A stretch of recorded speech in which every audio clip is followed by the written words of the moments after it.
నేను ఇంతకు ముందే బందులు జరిగేటప్పుడే చెప్పాను. రకరకాల ఆప్షన్స్ ఎలా ఉంటాయని. ఎందుకంటే టీచింగ్‌లో మనకి ఇలా ముందుగానే ఎక్స్‌పీరియన్స్ మీద అర్థమైపోతది గదా!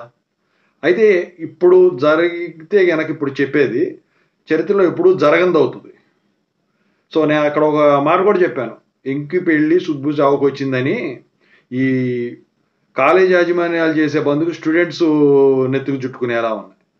సో, ఇప్పుడేంటంటే ఈ బీఫార్మసీ స్టూడెంట్స్ ఎవరైతే ఉన్నారో వాళ్ళకి ఒకవేళ ఇప్పుడు మనం మాట్లాడుకోబోయేది గనక జరిగినట్టయితే 2 యాస్పెక్ట్స్‌లో ఎఫెక్ట్ ఉంటుందండి.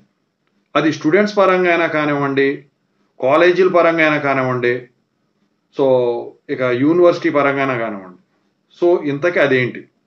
స్టూడెంట్స్ ఏమంటున్నారు? సో, దాని గురించి కూడా ఇప్పుడు చెప్తాను. ముందుగా అయితే ఇంతవరకు ఈ ఛానెల్ సబ్స్క్రైబ్ చేసుకొని వాళ్ళు ఎవరైనా ఉంటే సబ్స్క్రైబ్ చేసుకొని, ఈ వీడియోని లైక్ చేసి, షేర్ చేయండి. మీకేమైనా డౌట్స్ ఉన్నట్టయితే కాల్ మీ ఫర్ ద్వారా కాల్ చేయండి. తెలుగు ఇంజినీరింగ్ డిక్షన్ టెలిగ్రామ్ ఛానెల్‌లో జాయిన్ అవ్వండి. ఈ వీడియోకి ఒక హైప్ ఇవ్వండి. ఇక టాపిక్‌లో వెళ్తే ఏంటంటే, వారం రోజులు బంద్ చేశారు. సో, మొత్తానికి 600,00,00,000 సాధిచ్చారు. అయితే ఏసారా, ఏయలేదా అని పక్కన పెడితే మొత్తానికి యాక్సెప్ట్ చేసుకొని వచ్చేసారు. అయితే అంతా బానే ఉంది. ఇప్పుడు దెబ్బైపోయింది ఎవరు? స్టూడెంట్స్. ముఖ్యంగా ఎవరు? ఎవరైతే ఎగ్జామ్స్ పోస్ట్‌పోన్ అయినాయో అంటే పోస్ట్‌పోన్ అనాలా నేను. బహిష్కరణ అని జెప్పేసి. సో, ముఖ్యంగా జేఎన్‌టీహెచ్ 1112 బీ ఫార్మసీ స్టూడెంట్స్ బాగా దెబ్బయ్యారు. కొన్ని కాలేజీలు ఎగ్జామ్స్ స్మూత్‌గా నడిచినాయని జెప్పేసి యూనివర్సిటీ మెయిల్ పెట్టింది. అదే మెసేజ్ పెట్టిందని జెప్పేసి అందరికి అర్థమైంది గదా! అందరికి తెలుసు కదా! అయితే ఇక్కడ ఆ 2 ఎఫెక్ట్‌లేంటి? అసలు స్టూడెంట్స్ ఏమంటున్నారు? సో, ఇక్కడేంటంటే ఇప్పుడు నడుస్తున్న అప్డేట్ ఏంటంటే, ఈ ఫెడరేషన్ వాళ్ళు యూనివర్సిటీ వాళ్ళని ఎగ్జామ్స్ రీకండక్ట్ చేయమని అడిగితే, వాళ్ళు ససేమిరా అని అంటున్నారని జెప్పేసి ఒక అప్డేటు నడుస్తా ఉంది. ఏంటంటే, మనం ఏమైతే మాట్లాడుకున్నామో, ఇక రీకండక్ట్ చేయటం కుదరని పక్షంలో సప్లిమెంటరీ ఎగ్జామ్స్ రాసుకోవటమే అని జెప్పేసి. సో, ఇప్పుడేముంది చదివేవాళ్ళు ఎప్పుడైనా రాస్తారు. No problem. అందరితో పాటే మనం అనుకుంటే ప్రాబ్లమ్ ఉండదు. కానీ ఇక్కడ 2 ఎఫెక్ట్‌లుంటాయి. సో, అది నేను పెట్టింది కాదు. One of the student girl student పెట్టింది. ఏంటంటే, సార్ ఇప్పుడు ఫీజ్ రీయింబర్స్‌మెంటు పడలేదని చెప్పేసి ధర్నాలు చేశారు. ఎగ్జామ్స్ బహిష్కరించారు. బానే ఉంది. Pharmacy student. అయితే వాళ్ళు పెట్టిందేంటంటే, మేము వచ్చేసరికి అప్పుడు నాకు కొంచెం ఈ సెట్ రాసేటప్పుడు ఫీవర్ రావటం వల్ల నేను ఎగ్జామ్‌కి అటెండ్ కాలేకపోయాను. అయితే మా డ్యాడీ వచ్చేసరికి నన్ను మేనేజ్‌మెంట్‌లో జాయిన్ చేపిచ్చారు. అయితే ఇప్పుడు సరే వీళ్ళకి ఫీజ్ రీయింబర్స్‌మెంట్ పడలేదు కాబట్టి వాళ్ళని అలౌ చేయలేదు. మరి మేము ఫీజులు కడుతున్నాం కదా! మమ్మల్ని ఎందుకు అలౌ చేయరని చెప్పేసి అడిగారు. దాంతో పాటు రెండో ఎఫెక్ట్ ఏంటంటే వాళ్ళన్నది, నేను ఎప్పుడు కూడా ఇంతవరకు ఫెయిల్ అయింది లేదండి. మరిప్పుడు మొన్న మీరు సప్లీ పెడితే మరి సప్లీ రాసుకోవడమే అన్నారు గదా! మరి మేము సప్లీ రాసినట్టు అవుతుంది గదా! సరే సప్లీ అంటే రాసి పాస్ అవుతాం ఎలాగలా. ఇప్పుడు మేనేజ్‌మెంటా, రీయింబర్స్‌మెంట్ ద్వారా అనేది పక్కన పెడితే, గోల్డ్ మెడల్ రూల్స్ ఉంటాయంట గదా సార్ కొన్ని. సో, ఇప్పుడు గోల్డ్ మెడల్ రూల్స్ ప్రకారం సప్లీ గనక ఉన్నట్టయితే మనకెంత డిస్టింక్షన్ ఉన్నా గూడా సప్లీ రాసి పాస్ అయితే గనక గోల్డ్ మెడల్ రాదంట గదండీ! ఎంత టాప్ వచ్చినా గూడా అని జెప్పేసి అడుగుతా ఉన్నారు. కాన్వొకేషన్‌కి మనం ఎలిజిబుల్ కాదంట గదండీ! అని జెప్పేసి అడుగుతా ఉన్నారు. సో, అది కరెక్టే. గోల్డ్ మెడల్ రూల్స్‌లో ఇది గూడా ఉంది. అయితే ఇదంతా ఎప్పుడు ఇది జరిగితే. అయితే వీళ్ళు ఫెడరేషన్ వాళ్ళు చెప్పిందేంటంటే, సో, మేము ముఖ్యమంత్రి గారిని వచ్చేసరికి రిక్వెస్ట్ చేస్తాము అని జెప్పేసి. ఎందుకంటే ఇప్పుడు ఎడ్యుకేషన్ మినిస్ట్రీ గూడా అక్కడే ఉన్నట్టుంది గదా! సో, ఓవరాల్‌గా అయితే వీళ్ళు చెప్పొచ్చేదేంటంటే, యూనివర్సిటీ వాళ్ళు ఒప్పుకోవట్లేదని జెప్పేసి. మరి ఒప్పుకోకపోతే చాలా మంది స్టూడెంట్స్ గూడా అన్యాయం అవుతారు. ఇంకా చాలా మంది స్టూడెంట్స్ పాపం మళ్ళీ వచ్చేసరికి మిగిలిపోయిన అదే బహిష్కరించిన సబ్జెక్టులు రాయనివి ఉంటాయి చూసారా ఫస్ట్‌లో. సో, ఆ ఎగ్జామ్సు క్వెషన్ పేపర్ మార్చిస్తారా?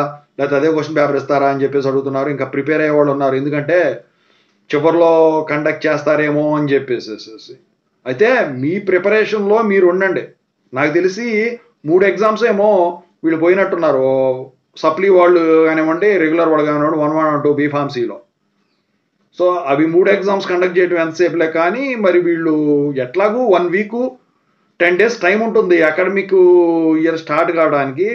ప్రస్తుతానికి వీళ్ళు చెప్పొచ్చేదైతే ఇదండి. ఇప్పుడు గనక కండక్ట్ చేయకపోతే చాలామంది స్టూడెంట్స్ కూడా మళ్ళీ సప్లీకి అటెండ్ కావాల్సి ఉన్న పరిస్థితి అనమాట. సో తెలివిగా నిర్ణయం తీసుకుంటారు ఖచ్చితంగా అయితే. మరి ఇక మరి చాలామంది కూడా ఇబ్బందులు పడే వాళ్ళు ఉన్నారు, అటు మేనేజ్మెంట్ పరంగా కానీ, రియంబర్స్మెంట్ పరంగా కానీ. సో అడ్మిషన్ల మీద ఎఫెక్ట్ పడుతుందండి. పర్టికులర్ యూనివర్సిటీ కింద ఉన్న అఫిలియేటెడ్ ఆటానమస్ కాలేజీల వాళ్ళు. ఈ స్టూడెంట్స్ కూడా ఇక యూనివర్సిటీ వాళ్ళని అడగటం కాదు, ఇప్పుడు కాలేజీల వాళ్ళని అడుగుతారు, సార్ మీ దగ్గర నమ్మి కదా జాయిన్ అయ్యామని చెప్పేసేసి. సో అడ్మిషన్ల మీద బాగా ఎఫెక్ట్ పడుతుంది అది. సో ఇప్పుడు స్టూడెంట్స్ ఉద్దేశం అయితేనేమి, మామూలుగా బయట ఫ్యాకల్టీ ఉద్దేశం అయితేనేమి ఏంటంటే, సో ఈ పోయిన ఎగ్జామ్స్ ఏవైతే మిస్ అయిన ఎగ్జామ్స్ ఉన్నాయో మళ్ళీ వాటిని సెపరేట్ క్వశ్చన్ పేపర్ అయినా పర్లేదు, మళ్ళీ కండక్ట్ చేయటమే మంచిది, స్టూడెంట్స్ అందరూ కూడా సఫర్ అవ్వకుండా ఉంటారు అని చెప్పేసి అందరూ కూడా భావిస్తామన్నారు. మళ్ళీ ఇంకో పక్క ఏంటంటే ఈ R22 రెగ్యులేషన్ వాళ్ళు ఉన్నారే, వాళ్ళకి అసలు ఈ గ్రేస్ మార్క్స్, సబ్జెక్ట్ ఎగ్జామ్షన్ ఇలాంటివి కూడా ఏమీ బెనిఫిట్స్ కూడా లేవు. సరే గోల్డ్ మెడల్ అంటే సరే బాగా చదివే వాళ్ళకి ఒక 2-3 వేసుకోండి, వాళ్ళకి వస్తుంది. సో సరే వాళ్ళు డ్రాప్ అయినా ఇక్కడ మరి వీళ్ళ పరిస్థితి ఏంటి, బాగా ప్రిపేర్ అయిన వాళ్ళు. నాకు తెలిసి చాలామంది రండి సండే వరకు కూడా ఫస్ట్ ఎగ్జామ్స్కి, సెకండ్ ఎగ్జామ్స్కి రేపు ఉంటుంది, ఎల్లుండి ఉంటుంది అని చెప్పేసి ప్రిపేర్ అయ్యి ఉన్నవాళ్ళు ఉన్నారు. సో తీరా అక్కడికి వెళ్ళిన తర్వాత ఎగ్జామ్స్కి రానివ్వలేదు. నేను ముందే చెప్పాను, యూనివర్సిటీ నుంచి ఎటువంటి అప్డేట్ రాదండి పోస్ట్పోన్మెంట్ సంబంధించింది, ఎందుకంటే అవన్నీ గవర్నమెంట్ ఆర్గనైజ్డ్, ఇది ప్రైవేట్ కాలేజీలు బంద్, పోస్ట్పోన్మెంట్ కాదండి ఇది, బహిష్కరణ అని ఫస్ట్ నుంచి చెప్తానే ఉన్నాను. అయినా మీరు మాత్రం ఏం చేస్తారు, స్టూడెంట్స్ మాత్రం చేసేది మీ తప్పేం లేదు అందులో.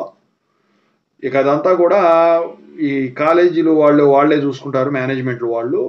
సో ఎలాగైనా మరి ఒప్పించి ఈ కండక్ట్ చేయడమే మంచిదని చెప్పేసి అందరి అభిప్రాయం కూడా. సో మరి మీరు ఎన్ని ఎగ్జామ్స్ మిస్ అయ్యారు, సో మీకు రెండో రోజు నుంచి అలౌ చేశారా, సో ఇప్పుడు మిగతా ఎగ్జామ్స్ రాస్తున్నారా, 1112 బీఫార్మసీ రెగ్యులర్ అయినా సప్లీ అయినా, ఖచ్చితంగా అయితే తెలియజేయండి. ఇంకా వచ్చేసరికి ఏంటంటే అండి, పాప సప్లీ వాళ్ళు పాస్డ్ అవుట్ అవ్వాల్సిన వాళ్ళు ఫస్ట్ ఇయర్ రాస్తున్నారు చూసారా, వాళ్ళే కూడా మిస్ అయిపోయినాయి ఎగ్జామ్స్, ఇదైంది.